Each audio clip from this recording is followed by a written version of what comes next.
Salut à tous, c'est Elena. Je suis contente de vous retrouver. Aujourd'hui, on est là pour une petite vidéo dans le format avant d'acheter. Pour ceux qui ne se rappellent plus, avant d'acheter, c'est un format qui permet de jeter un œil sur les mangas récents ou pas trop pour voir à quoi ça ressemble un peu plus de près sans forcément en faire une review, de regarder quel est le format de publication, quel sera le rythme de parution, combien ça va vous coûter et surtout, pour comprendre un peu est-ce que c'est intéressant ou non pour vous, est-ce que ça vaut le coup de se lancer et éventuellement d'acheter le manga. Aujourd'hui, on va parler d'un petit nouveau manga de chez Pika Édition qui s'appelle Nos Précieuses Confidences. Il est sorti il y a récemment, le 12 février 2020, et c'est un shoujo. C'est un petit shoujo dans le genre tranche de vie et romance qui va nous raconter une petite histoire qui se passe entre les deux personnages, une fille Nozomi et le garçon Azuma. En fait, Nozomi est amoureuse de ce garçon depuis un moment et un jour, elle décide de lui avouer ses sentiments. Sauf que la réaction d'Azuma n'est pas forcément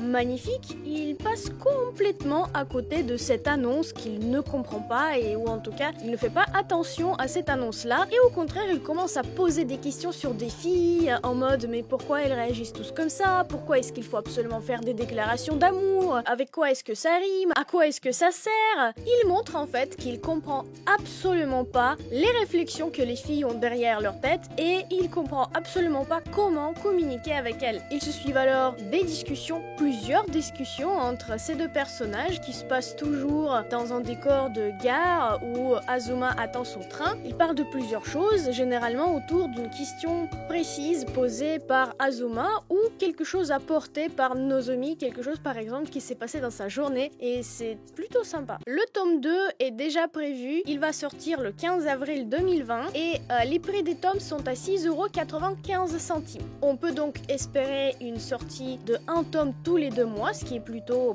pas mal, un rythme tout à fait normal pour les sorties manga. Et on sait que la version originale du manga compte actuellement 6 tomes au Japon, ce qui fait que si on prévoit l'achat de tous les 6 tomes, ça va nous coûter 41,70 €, ce qui est à peu près dans la moyenne, tout à fait moyenne des prix des mangas, donc en soi, c'est pas non plus extrêmement cher, ni pas donné non plus quand même, faut pas déconner. 41 €, ça reste 41 €. Pour le format, comme vous pouvez voir, c'est un format tout à fait classique, une taille normale, c'est un manga qui n'est pas très gros, on parle à peu près de 200 pages dans chaque tome, il n'y a pas de page couleur dedans, donc tout se base sur l'originalité de l'histoire, sur la sensibilité des deux personnages et sur tout ce que l'auteur a à nous raconter. Donc parlant du dessin d'ailleurs, moi je trouve que il est assez sympa. Bon, ça change pas grand chose par rapport aux shoujo classiques, les shoujo qu'on a l'habitude de lire, mais je trouve que le trait de l'auteur est assez fin, est assez agréable à suivre. Donc là, je vous montre, c'est une illustration faite pour le manga, donc en couleur. C'est assez mignon quand même. Nozomi, elle est un peu timide, mais elle est assez active et apparemment, dans la classe, tout le monde trouve que c'est une belle fille. Quant à lui, il est assez populaire aussi, pas un populaire en mode c'est une star de lycée, mais il a pas mal d'amis. Les gens cherchent sa compagnie et les filles cherchent son attention. Sauf que du coup, comme il comprend absolument pas ce qui se passe dans les têtes des filles, c'est d'autant plus cocasse parce que il réagit tout le temps mal. Il fait des mauvais choix et il repousse petit à petit les gens autour de lui, pas de manière vraiment méchante et définitive, mais genre des filles de temps en temps, ils boudent et lui font la tête et ils l'embêtent parce que le monsieur il réagit pas comme il faut. Moi, en lisant ce premier tome du manga, je l'ai trouvé vraiment très sympa. En fait, il attire l'attention, il change un peu. Bon, le dessin, comme je vous ai dit, voilà, rien de vraiment spécial. Des situations assez classiques pour le manga. Oups, on se rapproche un peu sans faire exprès. Mais ce qui est le plus intéressant ici, c'est justement la mise en scène des discussions. On peut vraiment des fois penser à des sortes de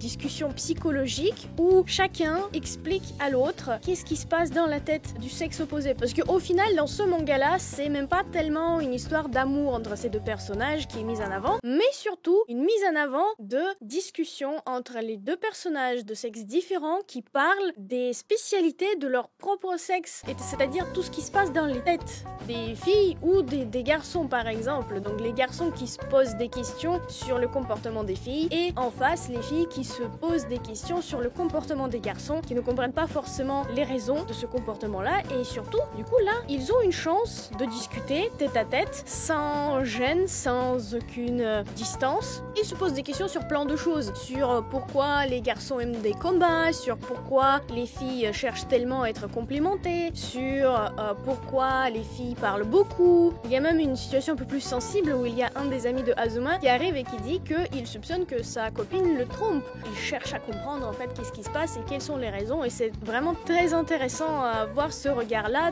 d'un côté d'analyse de l'auteur. C'est une mangaka qui fait une petite analyse des raisonnements qui se passent dans les têtes des filles, pourquoi on fait ça et pas autre chose, et en même temps les questions que le garçon se pose par rapport à notre comportement à nous.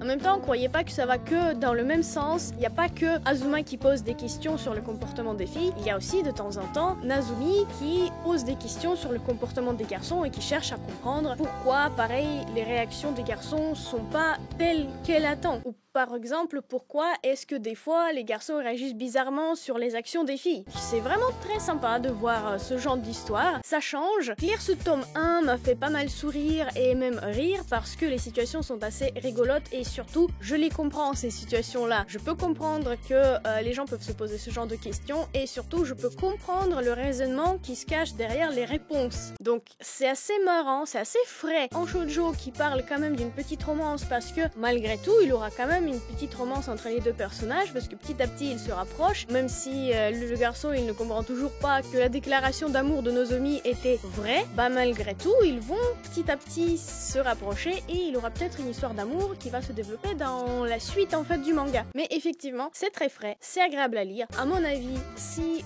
vous aimez bien des shoujo et si vous voulez découvrir quelque chose de nouveau, ça peut vous plaire. Mais surtout, si par exemple les shoujo c'est pas vraiment votre truc, bah ça peut être une porte d'entrée intéressante dans le genre parce que le manga est assez original pour vous donner envie de regarder plus loin ou d'aller juste regarder les shoujo un peu plus dits classiques et traditionnels. Donc voilà, un petit coup d'œil sur ce nouveau manga Nos Précieuses Confidences de chez Pika que j'ai lu, que j'ai bien aimé. En soi, effectivement, je le conseille parce que bon, généralement dans ce format de vidéo, si je vous parle du manga, c'est que je l'ai bien aimé et que effectivement je vous le conseille. Des fois, je pense que ce sera peut-être pas forcément le cas, mais dans ce cas-là, j'aime bien le manga. J'ai hâte de voir ce que ça va donner. En tout cas, il m'a bien intrigué. Donc j'espère que le manga vous a plu. Si vous êtes intéressé, vous pouvez trouver des liens en description pour aller plus loin. Et du coup, je vous souhaite bonne fin d'après-midi ou bonne journée. On va se retrouver bientôt pour les nouvelles vidéos, notamment pour une vidéo sur les sorties manga de la semaine, parce que je vous rappelle que c'est une reprise des vidéos. Il y aura plusieurs changements sur la chaîne et je vous en parlerai plus en détail dans la vidéo FAQ qui va apparaître bientôt sur la chaîne. Donc n'hésitez pas à me dire en commentaire ce que vous pensez de ce manga en particulier, si vous l'avez peut-être déjà lu, si vous avez vu déjà dans les librairies et qu'il vous a intrigué, et puis éventuellement si cette petite vidéo vous a donné plus d'informations et vous a donné peut-être envie de le lire, ou au contraire vous vous êtes dit que c'est bon, je l'ai pas pris avant et maintenant grâce à cette vidéo c'est bon, je vais pas le prendre donc je dépense pas mon argent pour rien. Sur ce, on va se quitter, je vous dis à la prochaine, je vous fais plein de bisous, ciao.